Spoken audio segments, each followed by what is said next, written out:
actually interview my son Faiz Khan, who is a musician. He's just released his third full album with 16 songs called The Sacrifice. He's written the lyrics, composed the music, arranged it, and published it. Wow, that's really a one-man show. Really a proud moment, Faiz, and it's just another proud moment to be sitting here as your mum, as a fan, to get this chance to do this interview. I'm sure there are many more who would like to be in this seat talking to you. Faiz, how does it feel? I mean, it's been a long journey, releasing, composing. What does this moment feel for you in the sense of, as an artist, when you have created something and actually put it out there? What does it feel, and why did you call it The Sacrifice? So, I mean, first of all, it feels amazing to actually finish a product, have it, be a part of each stage, and have full control of each stage. In my previous records, I didn't have that full control. So it's really amazing for me to have that. It was a tough journey because it takes a lot of time for even one song to come to fruition, for everything to just come together perfectly.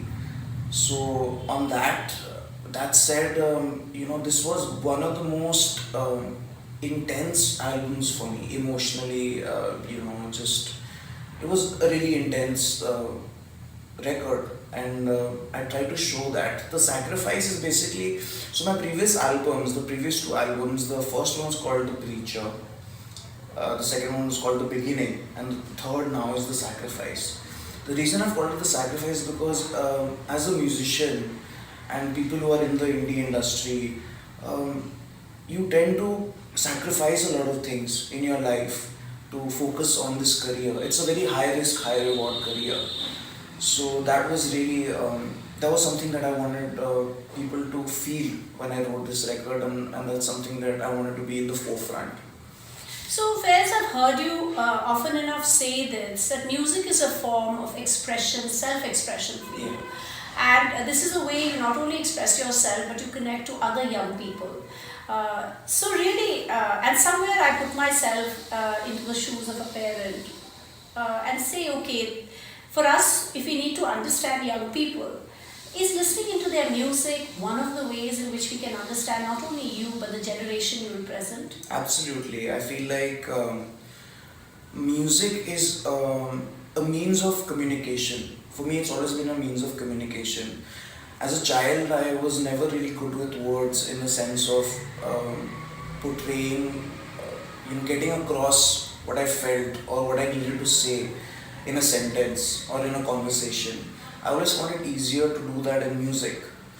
So I feel like it's really important to not just listen to any artist as just like as a passing phase. It should be, I think, studied a little more. It should people should pay a little more attention to that music's detail, as it were. So that was something that's really important. Yeah. So I'm sure your fans want to know, Faiz, which is your personal favorite in this album? So I mean, I do get that a lot. Is that what was your favorite? And the thing is, like when they're all your babies, It's like each song is your baby. You want to give it that same love. I really, on this record, I really like Back to the Clouds. It's one of my, I think one of the most personal records, and it really meant a lot to me. I was going through a lot of things. I was going through a lot of depression. It was a very difficult time for me. So Back to the Clouds was like a release for me. So that's a really important record on the album. And even Let Me Know, the first track on the album, is also something that I haven't done before. That full energetic, albeit a little melancholic record. I wanted that to happen, and it really came together the way I wanted it to. So does each song have a different story, or is there some kind of a common There narrative? is a similarity in The Sacrifice. The similarities, I mean, the one constant is my talking about time. Time is really something that I wanted to show, because we don't appreciate, I feel, as a society, we don't appreciate each moment. we don't appreciate the little things in life. I really wanted to show that on the record. I talk about time a lot. I talk about being ready for things, not being ready for things. Um, the honesty of the album is also, according to me, is through that language of time. So that was. So, coming to language fairs, I think somewhat, my generation and your generation, this is not just a parent child conversation or a fan artist conversation, it's also an intergenerational conversation, Absolutely. right? So, language, yeah. Somehow my generation never sort of spoke so directly. Never called it out. Yeah, we never used language, could I say, quote unquote, so brutally.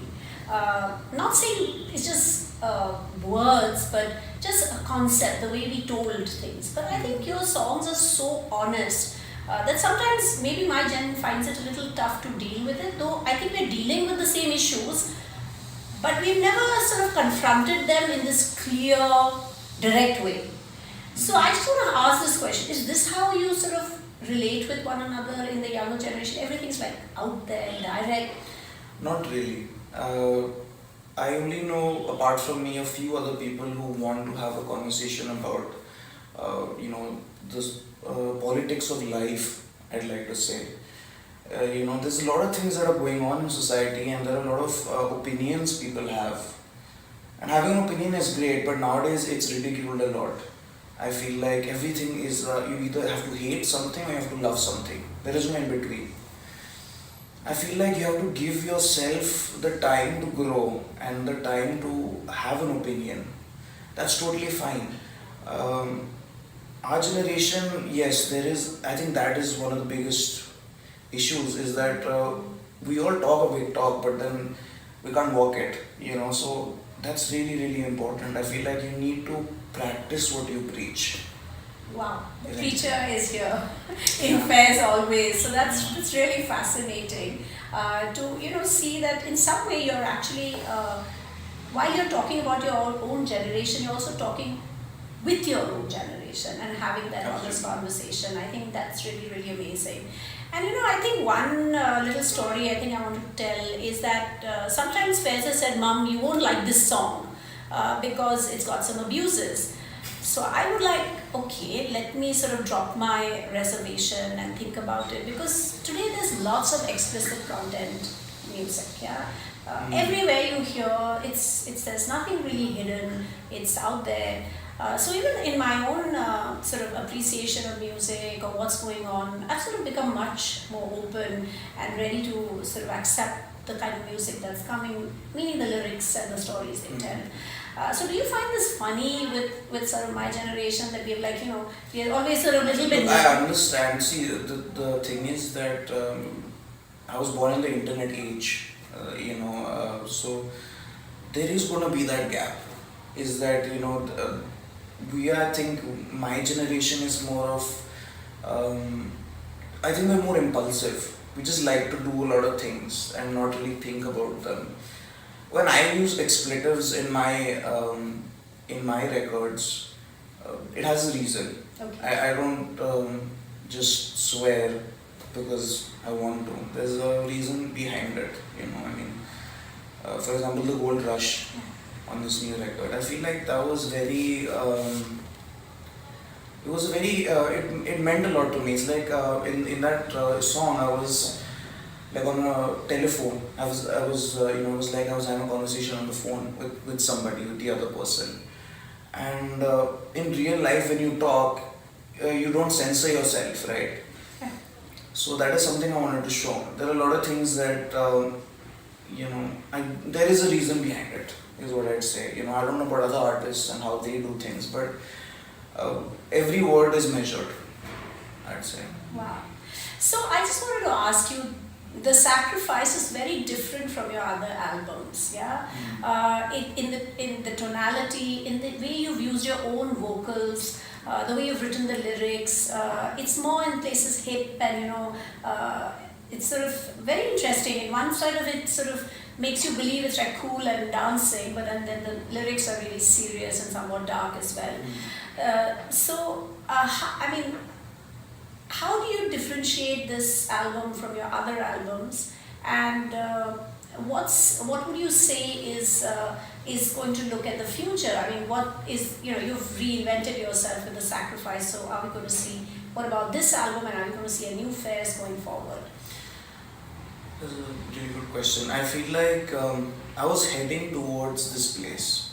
When my first album came out, when The Preacher came out, it was more acoustic, but with a hint of that electronic feel. And the beginning also sort of, I moved a little more to the electronic side. I always wanted to do an electro pop kind of alternative kind of record. And I think this album sort of brought all of those things together for me. I think, I want to do a lot more of this, but I don't want to repeat myself as well. I always like to think that I'm not repeating myself. I want to keep experimenting, keep pushing the boundaries of what you consider as listenable music, good music. I want to keep pushing those boundaries. So yeah, I'm gonna keep doing that, and there are a couple of singles I'm working on right now. There's a lot more stuff I'm working on that is gonna, I think, stay in this vein, but also, push that boundary. So you've used some Eastern tones in your music, which is very fascinating. It's sort of at some level it's spiritual, like the kind of ways in which you've mixed your music. So what's your take on spirituality? I mean, a lot of young people don't want to talk about it. They're happy maybe, celebrating festivals, but when it comes to a conversation on spirituality, that's at a higher plane. A lot of young people shy away, or youth, or folks like you. So what's your take? Because you somewhere also keep saying this is a little bit of a spiritual album. Yes, this is I think this album took a lot from me spiritually. I had to be in a certain headspace to write each song, and I really like to believe that what I am making is somehow connected to God. I am not a very religious person, but I am a very God-fearing person. I believe in Allah. I believe in God itself, the entity itself. And I really believe that you don't have to pray, or you don't have to practice the tried and tested methods in order to love your God, or to believe in your God. You just need to believe. You need to have a conversation rather than asking for things from God. I feel like a lot of people just keep asking things. I wish I had this or that. Why not just have a conversation? So Fairs, just on another personal note, I mean, you really enjoy exercising. Looking at you, fitness seems to be one of your drivers. I think, just in this whole space, what is your regime of fitness? What do you want to share with your fans on just being healthy and a couple of, just connecting body and mind? I feel like being healthy is a lifestyle. A lot of people confuse that with just a phase. Is that you're just gonna work out and then you're gonna be fit and then you're gonna stay fit forever. I thought that as well, and there was a point where even I have dips where I don't work out and I feel like, oh, what's the point? But there is a point. It's you're helping yourself. You're helping yourself get better. You're helping yourself. And you should look at it like that. It's for me, it's not for other people. And I think if we change that mindset, it'll be good. It'll be good for other people to do that. And for me as well, I think it's So Faiz, lots of young people look up to you, but who does Faiz Khan look up to? Well, I look up to Dwayne Johnson. I really respect that guy. I think, from where he's come from, and I really look up to him. I look up to Dwayne Johnson a lot. In terms of musicians, Pearl Jam is one of my favorites. John May, of course, I was influenced by. But now more so I like Post Malone. I like the newer artists. I think they're challenging the audience. And I think as a musician, that's what you need to do, is challenge the audience. So one last question. You're a musician in this English genre with very, very, interesting music in a country like India, where, you have Bollywood and Hindi music, etc. So, as an artist, how do you feel about this? I mean, is this an opportunity? Is this a challenge? I feel like everything starts off small. Every big industry or any artist starts off from somewhere. You need to grow your audience, you need to respect your audience as well as respect yourself. There are certain things that you need to be able to say yes to and no to. I had a tough time with that, and I feel like many artists who are independent have a tough time with that. But I think just staying focused, having a vision, having goals, these are things that are very important. Is to have a vision and to pursue that vision. I really believe that there's no plan B. There's only one plan, and then you just do that.